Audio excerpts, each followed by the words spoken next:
Bring us your use. Log on to 93.9. Chairman and CEO of Third of the People.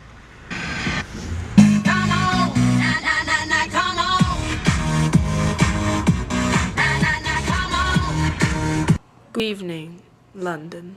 Allow me first to apologize for this interruption. I do, like many of you, appreciate the comforts of the everyday routine, the security of the familiar, the tranquility of repetition. I enjoy them as much as any bloke.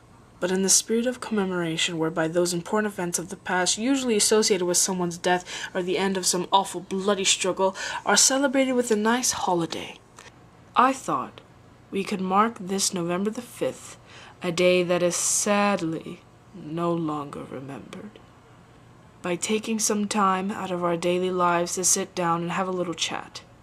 There are, of course, those who do not want us to speak.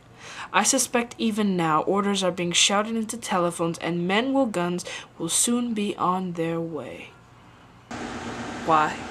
Because while the truncheon may be used in lieu of conversation, words will always retain their power. Words offer the means to meaning, and for those who will listen, the enunciation of truth. And the truth is, there is something terribly wrong with this country, isn't there?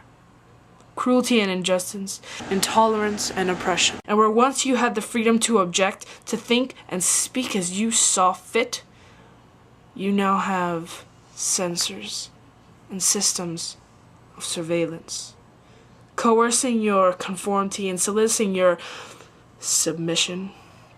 How did this happen? Who's to blame? Well, certainly, there are those who are more responsible than others, and they will be held accountable. But again, truth be told, if you are looking for the guilty, you need only look in a mirror. I know why you did it. I know you were afraid. Who wouldn't be? War, terror, disease. They are a myriad of problems which conspired to corrupt your reason and rob you of your common sense.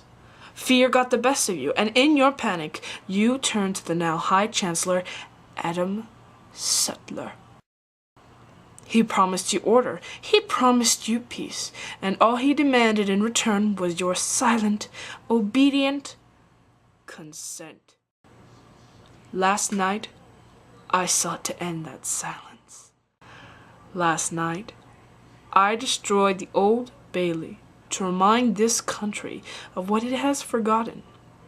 More than 400 years ago, a great citizen wished to end the 5th of November forever in our memory. His hope was to remind the world that fairness, justice, and freedom are more than words. They are perspectives. So if you've seen nothing, if the crimes of this government remain unknown to you, then I would suggest that you allow the 5th of November to pass unmarked.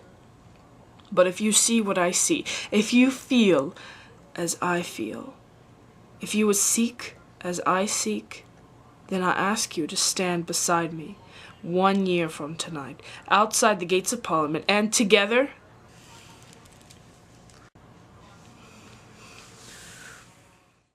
we shall give them a 5th of November. A 5th of November they shall never forget.